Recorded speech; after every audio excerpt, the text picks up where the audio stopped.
Hey YouTubers, I'm Renegade and this is 5 things I hate about the Yamaha MT10. Now hate is a pretty strong word, and generally I like this bike.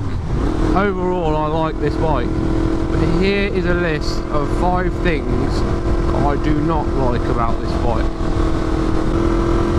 So number 1, we'll start off with the trivial things. Number 1, the standard seat on this bike feels like you're sat on a plank of wood. It's really uncomfortable. I found it really uncomfortable. So it's got the comfort seat on it now, which is better. Still, the general fit and finish of the seat is pretty sketchy.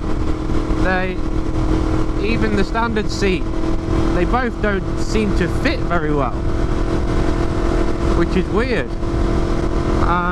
But yeah, you click it in and it just seems all wobbly still.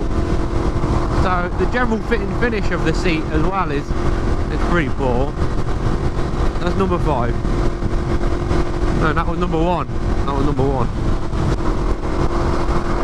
Number 2 is not necessarily a bad thing, but I think it's, you know, it impacts me when I'm taking it out. So I've been used to riding sports bikes before, and supermotos, especially the supermotos. If you go out on a supermoto, you can pretty much guarantee there's not going to be many supermotos out, and you feel a bit exclusive. You feel like you're in an exclusive club when you're riding a supermoto. But when you go out on this, I mean, I took it out to a bike meet the other day, and you know, you go there and I must have seen 10 of the MT10s. They're so common. You don't feel special at all when you take it to places like that. So yeah, I mean, and the reason that they are really common is because when they were brand new, you know, they came out, they were 10 grand, and that's a bargain. And so, and what you get for your money as well is amazing.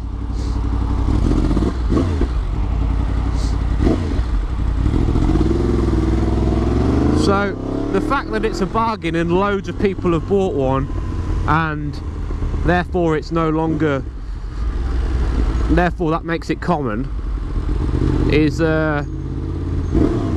ooh, that's nice. It's a bad point when you go out for a bike meet or something like that, but generally I think it's a good point, because obviously a lot of people have bought them because they're a good bike. Number 3 is the suspension. The suspension is, it just lacks any finesse. It's too soft.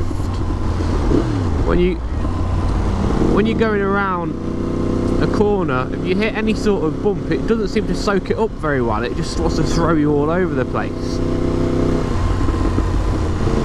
And I think it's manageable. It's manageable on the road, but if you were taking it on track, I think you'd benefit from maybe swapping the shock out for something a bit more track focus with a bit more adjustment. Number 4 is the brakes. Similar story to the suspension really. They're manageable for the road, but whenever you start pushing it, you know, if you're riding a bit quick and you need to rely on those brakes a bit more, they just don't seem to have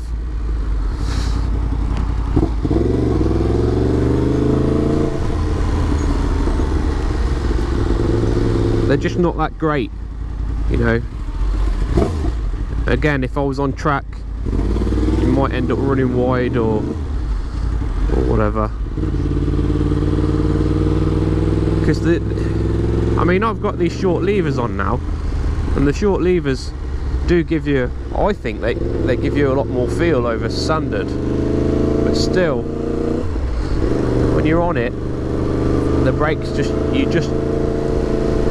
they're doing the job, but I'd say probably only 80%. You need that extra bit of oomph if you're going on track. So that was number 4. What's number 5? Can't remember number 5. What's number 5? Can't for the life of me remember what number 5 is.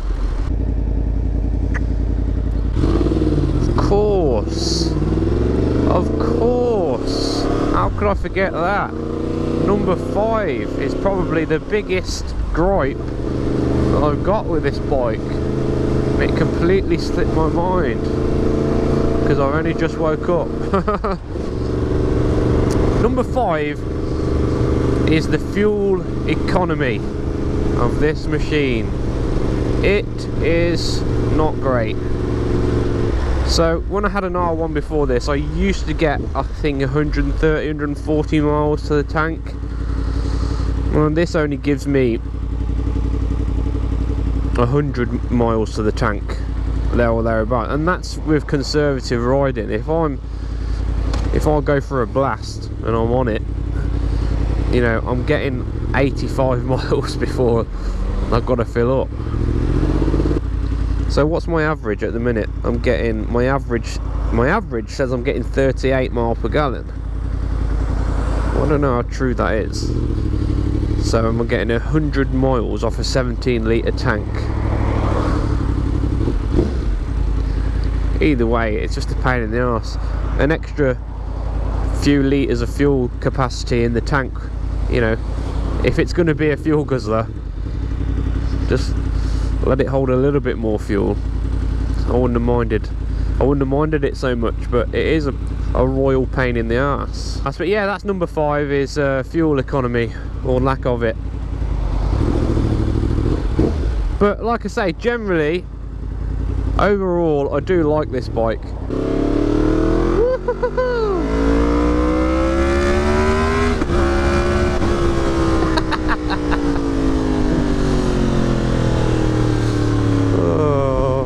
Can't beat it, can't beat it. Right, I'll see you on the next one.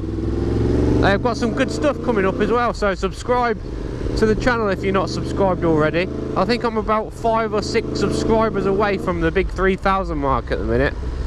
So if you're not subscribed, then hit that button.